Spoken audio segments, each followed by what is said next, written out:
All right, Dalton, we left the Big 12 for a little bit, having, two running backs that were non-Big 12 after having number 10, number 9, and number 8 from the Big 12. Well, we're actually going back to the Big 12 for our number 5 running back in college football, which is Tahj Brooks out of Texas Tech.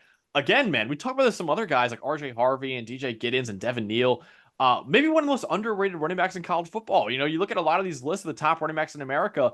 I rarely see Tahj Brooks even close to being number 5 on those lists, but we consider him to be one of the top 5 running backs in the country. Tell me why. He's a guy that our metrics absolutely love, right? He's 10th in rushing grade. He's 4th in rushing yards. He's first in missed tackles forced and first downs. He's the best pass protector that we have among this top 10 with a 76.5 pass blocking grade. There's a little bit of everything. And honestly, to me, the more I watch him, the more I see Audric Estime from last year at Notre Dame. I just think you've got a big 230-pound back that just wants to run through people.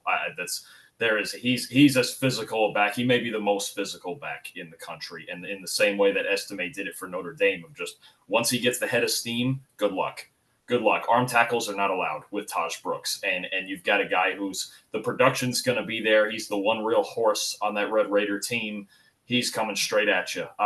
It's just the same way. I just see a lot of Estime, right? Where you're not going to get a lot of shake and a lot of change of direction. You see guys more so than guys getting shook in the open field. You see guys bouncing off of Tahj Brooks, right? If you're a corner and you dive at him, not going to happen. If you're a safety and you try to take him straight up, probably not going to happen. It takes 2, 3, 4 guys to tackle Brooks, and he just continues. Look, man, if he's gonna, as long as he's healthy and he racks up first downs, Texas Tech has a shot to win a lot of games, right? It's just they have to. The problem with their team is the balance beyond Brooks and the quarterback situation, whatever else is going on in the passing game.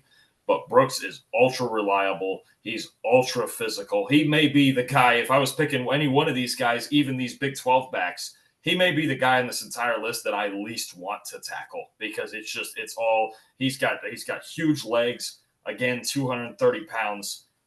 I would stump for him as the most physical back in the country. I think he is. I think he is too. 5'10", 230, man. I mean, he could hit over 21 miles per hour in our GPS tracking that we have, the game athleticism score.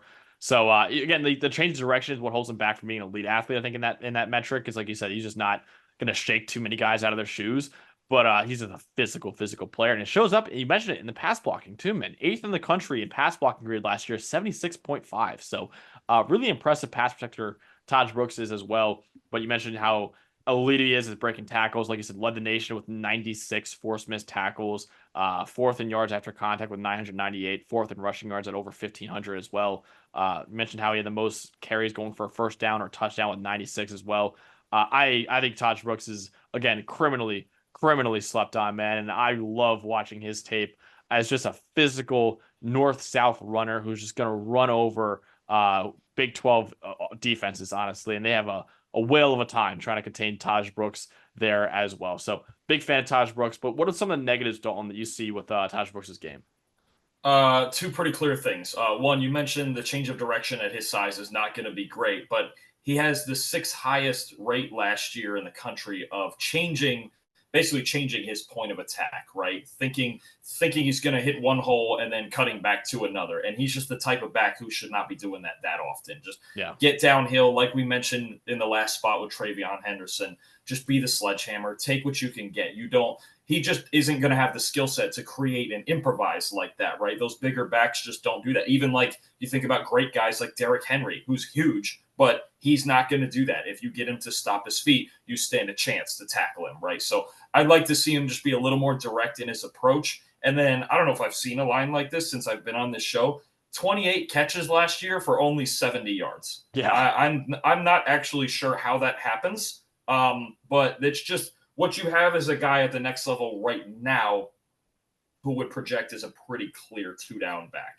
Maybe you leave him on 3rd down in pass protection situations and things like that. He's a really good pass blocker. He's got the size for it, right, and the physicality. But I think I would just like to see a more direct approach, especially in the run game, where it's just like, look, hit the hole. He's not a guy who's going to bounce. It's just not a thing. There's no reason he should try to bounce to the edges. We know if Tahj Brooks can get downhill, people are going to bounce off of him. And if nothing else, dude, lean forward, take your 5-6 yards and Yeah. move on to the next play, right? It's just I don't need from a back like him all of the dancing and all of trying to find it. Just go get it. Just hit the hole, man. Because when he does, you can't tackle him one-on-one. He's just too strong. No, he's entirely too strong, honestly. And I think that's a great way to put it, is that he's a power running back, but he doesn't really try to use his power as much as even you'd want to. We mentioned how before he led the nation in forced missed tackles. He probably could have had even more, man, if he used his power a little bit more and got north-south a little bit more than what he showed on tape this past season. And again, the receiving ability is my biggest negative for him, too. That is nuts that on 28 catches, he had 70 yards last year. He was first percentile among FBS running backs when yards per route run at just 0.23 as well. So Tahj Brooks is a receiver, not going to add really anything at all. Obviously, he's not going to break away from too many players either. Was 37th percentile in breakaway run rate as well. Again, he has actually pretty solid speed for 230-pound back. He can get over 21 miles per hour, but it takes a while for him to build up to that speed. So he's not the explosiveness probably to break away from those guys. So Tahj Brooks, man, really powerful player. You want him probably more in a gap scheme, I think, and just have him just bounce off tackles. That's what he's going to do. He's a great college running back. NFL projections a little bit muddier because he's first of all, he's a fifth-year player.